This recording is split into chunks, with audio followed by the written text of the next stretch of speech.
E disse, e haja luz. Falando do Big Bang, o grande caos primordial e todo o desencadeamento da criação que se deu desde então. Desde a nossa infância, geralmente os detalhes são as formas de captarmos informações que por vezes nos prendem a atenção,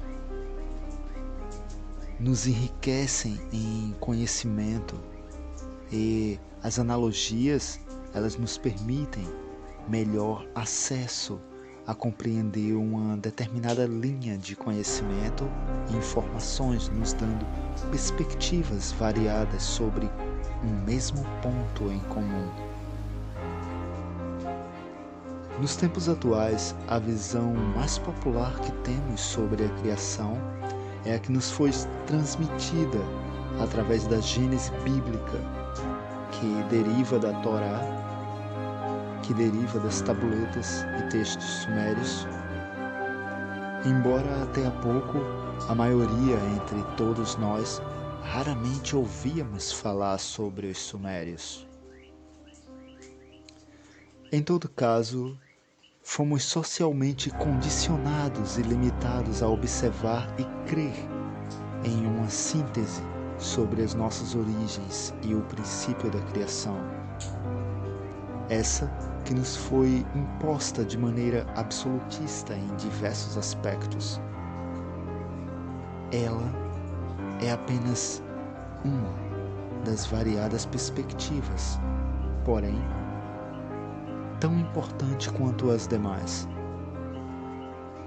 E especialmente quando colocamos em melhores observações e analogias, certamente tudo fica mais rico, claro e produtivo, dentro dessa jornada sagrada em nosso sempre crescente autoconhecimento. A visão científica nos traz uma perspectiva mais atualizada na linguagem de hoje, embora dentro de certos parâmetros ainda possua suas limitações. Cada um alcança a verdade que consegue suportar.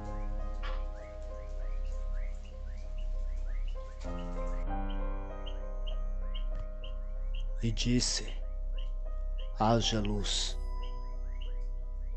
E no princípio era o caos.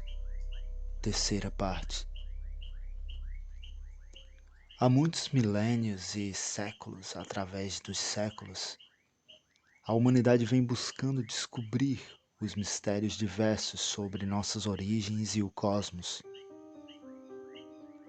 Como já comentamos, o Big Bang nos dá um referencial de como e de onde se deu a nossa cosmogênese.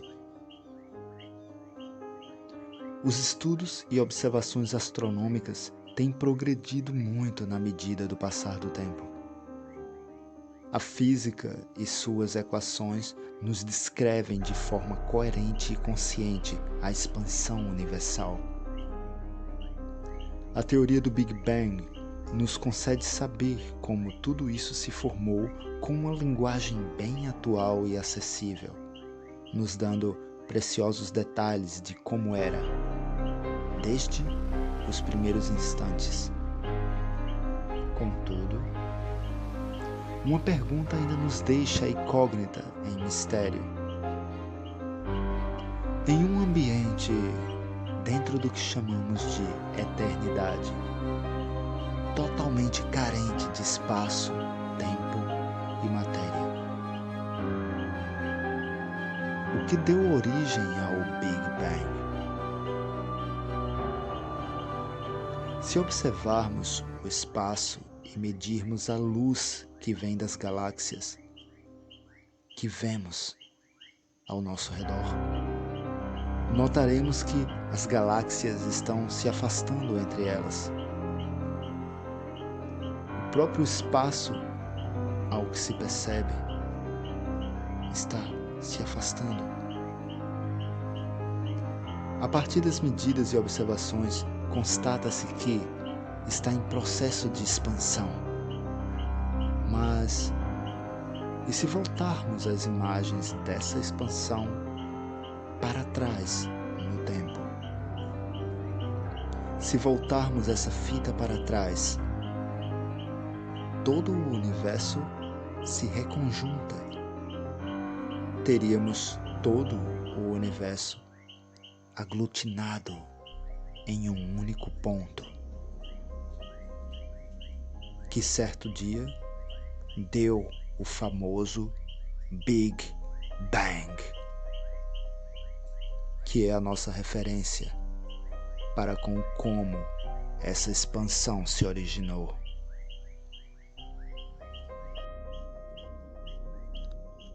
A consciência divina, o ser onisciente, onipresente e onipotente, citado e presente em todas as culturas e antigas civilizações, criou o universo e tudo o que nele há, onde o próprio é o universo e toda a existência.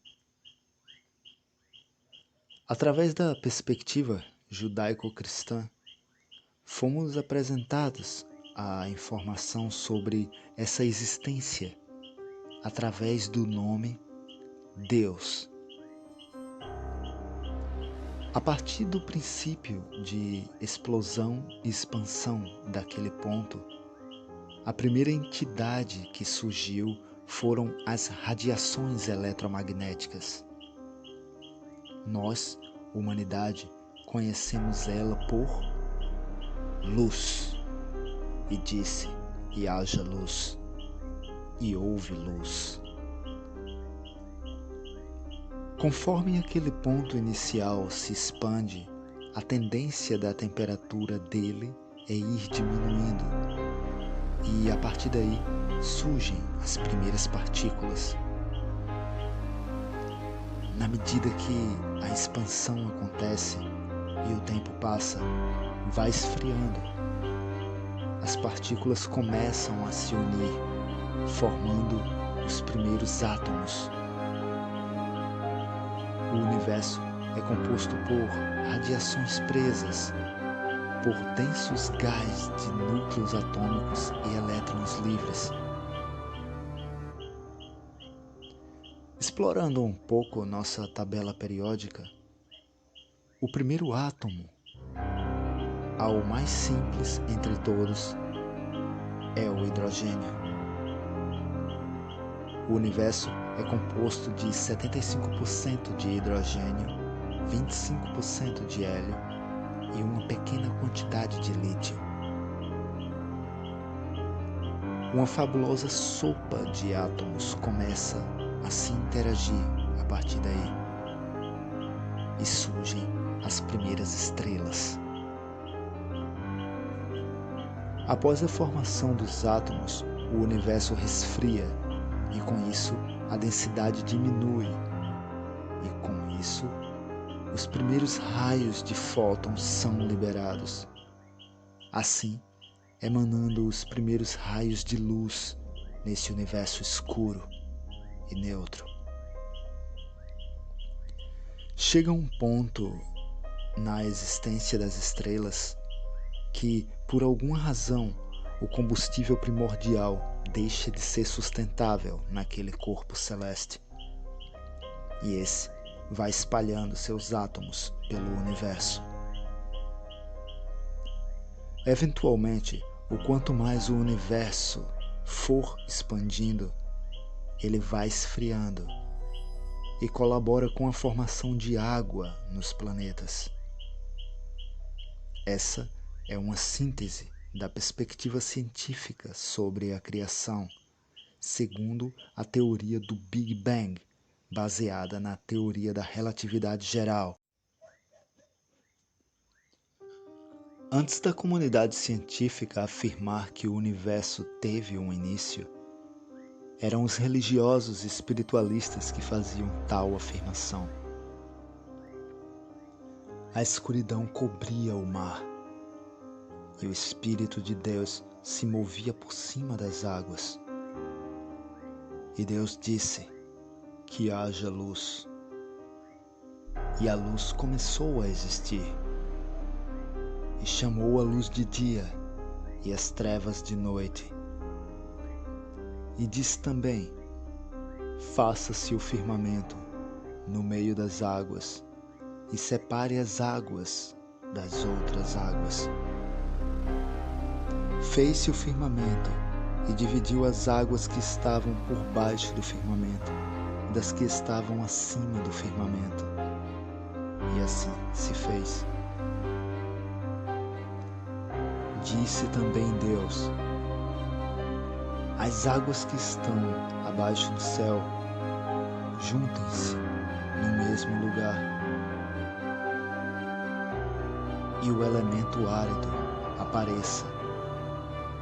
E assim se fez. E Deus chamou o elemento árido de terra.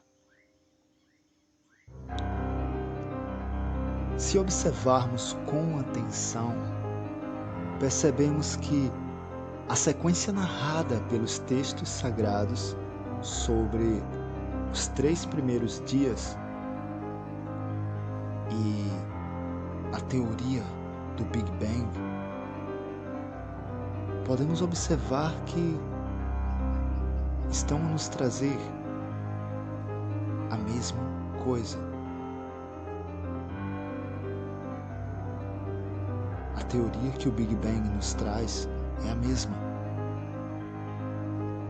Primeira coisa que surgiu: a luz. Segunda, os elementos leves. A água é formada de hidrogênio e oxigênio. Terceiro, a Terra é formada por elementos mais pesados. E até o ferro é formado do núcleo das estrelas. Essa medida é encontrada na emissão de ferro no núcleo das estrelas. Logo, temos uma clara perspectiva de que as duas propostas sobre a criação é a mesma, apenas com diferenciações de linguagem, tempo e origem cultural. Deus se referindo aos extremos, os céus como um deles, percebemos que é exatamente o que está sendo falado. Os céus e a terra é uma abreviação para se referir a tudo. A dualidade, a toda a criação. Existem muitos que levam tudo isso muito a sério, mas a maioria talvez ainda muito se limite a pensar que quando se fala os céus e a terra, esteja limitado apenas ao céu, o qual temos e nos referimos aqui, nesse planeta. Mas se abrirmos a mente, percebemos que somos um mundo dentro de outro mundo, que está dentro de outro mundo. E o que está em cima é como o que está embaixo. Falar sobre a criação, buscando a face da unidade dentro da diversidade, é um desafio que por vezes exige capacidade de abstração, desapego, especialmente das crenças limitantes, assim como vontade e fome de conhecimento. Chegamos à terceira e última parte do capítulo, e no princípio era o caos.